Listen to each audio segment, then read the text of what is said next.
Oh, what I'm listening to? You wouldn't have heard this radio station. It's a pretty exclusive underground pirate station that you wouldn't have heard of. But let me explain. Cheeky wink. Right, so my secret, not so secret, underground pirate, not so pirate radio station project has really come on leaps and bounds. Just like my lighting. In my last video, it was a bit rubbish. Upgraded. So I'm upgrading my ideas as well. But I noticed they come at a price because they take longer. So this radio project has been a slow burner, but it's getting very exciting. So stay with me on this one. So a few videos back, I introduced you to some software that I've been writing to create an automated online radio station. It was brilliant. It's really good. It allowed me to create different sets, different playlists, read out automated messages, do regular timestamps and name station checks, fully automated. And also it allowed an admin area where you could log in and put call outs and bespoke messages to be read out throughout the sets. I also started developing like a video filter. Hello. That allowed me to, should I want to, go live, but still keep anonymous in the process. So yeah, anyway, let's get going. So the online part of the radio station is live. It is accessed through browsers and phones, just like these ones, and it's called Funk Rocket Radio, which is pretty cool. I've got my sessions all lined up, and I got set lists as well, made by myself and others, and got automated messages. Also, I gave admin rights to a couple of people as well, just to properly test it. And that I had to make sure I also had like a swear filter on it as well, which was quite interesting. So it's got a list of words that get removed should they appear in any of the shout outs. Yeah, that was interesting. Building a list of building that list, let's say. But yeah, it's going all right. So I have also got the camera filter working a bit better. So when I want to plug in a live session, I can go live on the radio station and maybe have like a little thumbnail in the corner. This one here, a thumbnail in the corner with me doing the live set, but with the video filter on, just to hide my identity. So here is a question for you whoever likes to solve problems. How do you make a publicly accessed website exclusive and anonymous? Well, this is the problem I've been facing. So I thought the way people access the website might be a good way of doing it. So I would like the website to link back to the cassette tapes that I'm making. If you remember, these are the cassette tapes where you scan with your phone and it can bring up playlists. So let's scan this one on the back. This one is the 1980s mixtape. It's just building my playlist. There we go, look. Okay, so I'd like the radio station to sort of signpost to these cassette tapes that I'm selling. I'm nearly there with them. I'm currently working on vinyls to put little vinyl stickers on these to really make them pop. But yeah, the packaging is coming on really well. Here's said packaging, and they go in there like that. But I want to make the radio station part exclusive to make it like it's special. So I thought the way they access them might be a way to do it. So rather similar to the way these function, I've developed Funk Rocket Radio keyrings. Yeah, looks like a ordinary keyring. But I'm looking down, just grabbing my phone. But as I scan them with your phone, like so, where are we? There we go.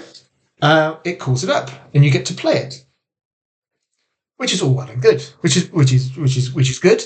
But I'm then left with maybe someone could copy that URL and just forward it around. But that's something that I'm still working on. Maybe these can have a dynamic parameter activation code, so it rotates every so often.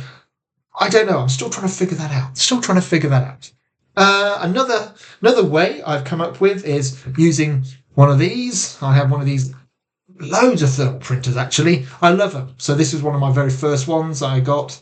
Just a nice little pocket thermal printer, and it prints off the little logo, the logo that I designed here, Funk Rocket Radio, and it's got the QR code should you want to scan it and access it that way. So maybe you could print one out and leave them in books in the library or something like that. I don't know.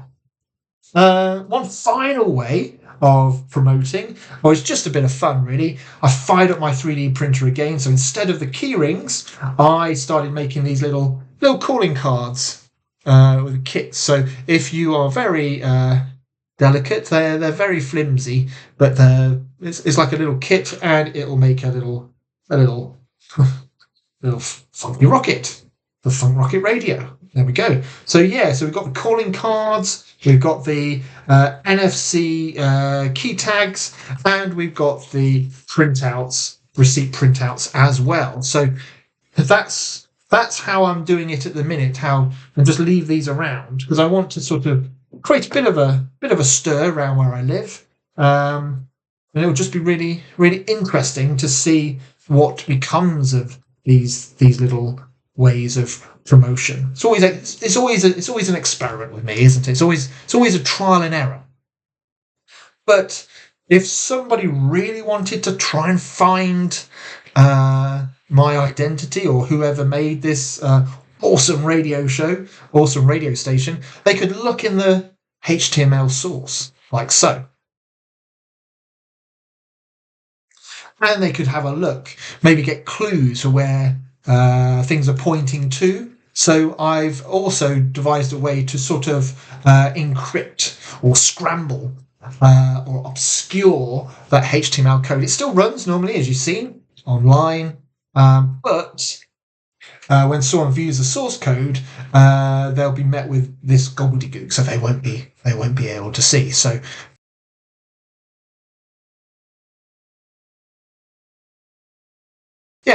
progress has been made, which is really good. I have really enjoyed the way this project has progressed.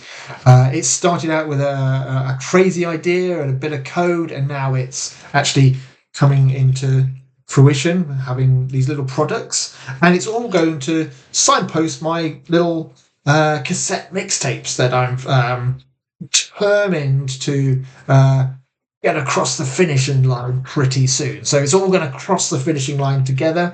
My favourite bit was designing the logo, the Funk Rocket Radio logo, and it's even better when it's actually on the products, which is incredible. So we've got on the key rings and the kit cards, as I said. But stay tuned to see what else happens with this underground radio project. If you go back to my previous video about the radio software, there is a copy of the code. It's a bit messy at the minute, but it will actually work and get you up and running should you want to develop something similar yourself, and you're very welcome. But if you do make something of it, just let me know. It would be awesome.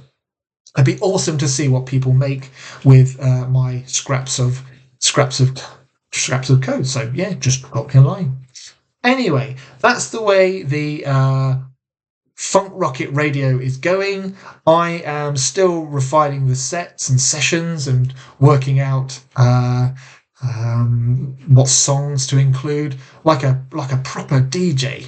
yeah, being a DJ is really hard. You know, you have to press buttons to play records. I mean, wow, that's hard if I don't say so myself. Anyway, yeah, stay tuned. Maybe you might hear it on 87.5 FM. Should anybody want to put it into an FM transmitter? Nudge, nudge. So, there we go. Funk Rocket Radio update. Done. And that's it for today. Over and out. Catch you later.